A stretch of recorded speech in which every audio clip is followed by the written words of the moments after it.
Hi, in this video I will present the concept of management. So in my presentation I will begin with defining the management, as well as talking about the function of management and types of managers. Then I will talk about scientific management that was done by Frederick Taylor. And finally, I will talk about the importance of ethics within every organization, and I will conclude with a short conclusion. First of all, management is getting work done through others. So managers have to be concerned with both efficiency and effectiveness in the workplace. Efficiency means that is getting the work done with a minimum of effort, expense, or waste. And effectiveness is accomplishing tasks that help fulfill organizational objectives such as customer service and satisfaction. We can divide management into first functions. There is the planning function, the organizing function, the leading and controlling function. Planning is determining the organizational goals and means of achieving them.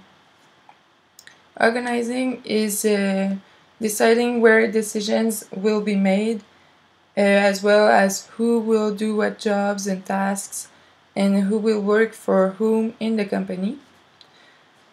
Leading is inspiring and motivating workers to work hard to achieve the goals that was set previously in the planning function.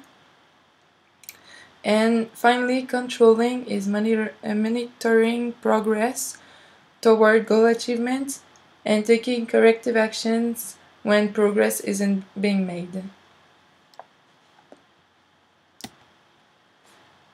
So there are four kinds of managers.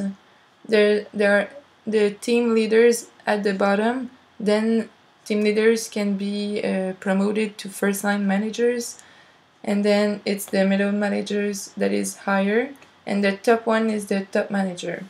So each of them have respective tasks and responsibilities to achieve the organizational goals.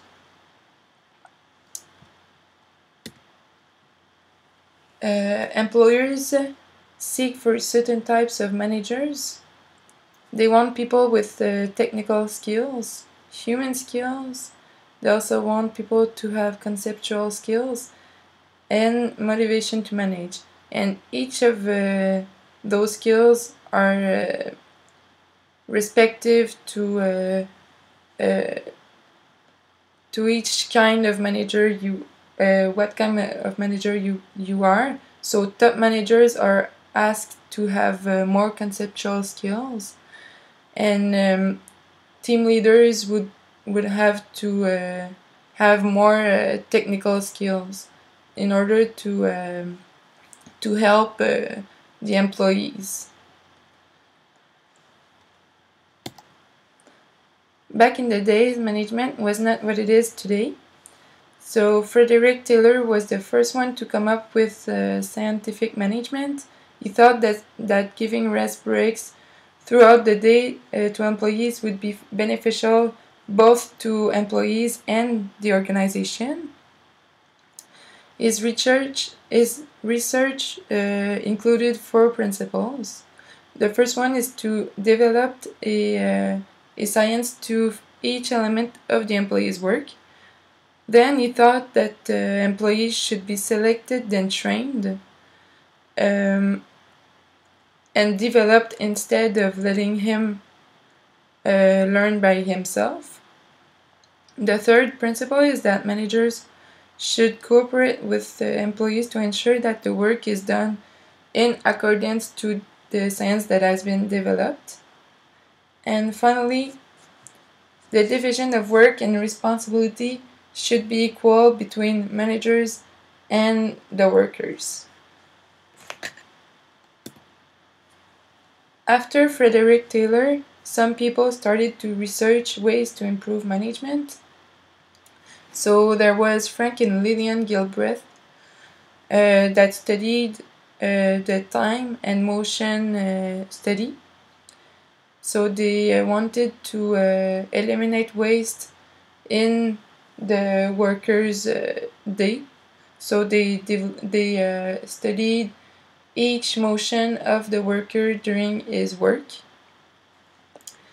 There was also Gantt, who created the Gantt chart and who also contributed to management. There's Max Weber, who thought of the idea of bureaucracy. And finally, there's the mother of the scientific management, Mary Parker Follett, who contributed to modern management and who thought of constructive conflict. So she thought that conflict could be beneficial if it was done in a certain way.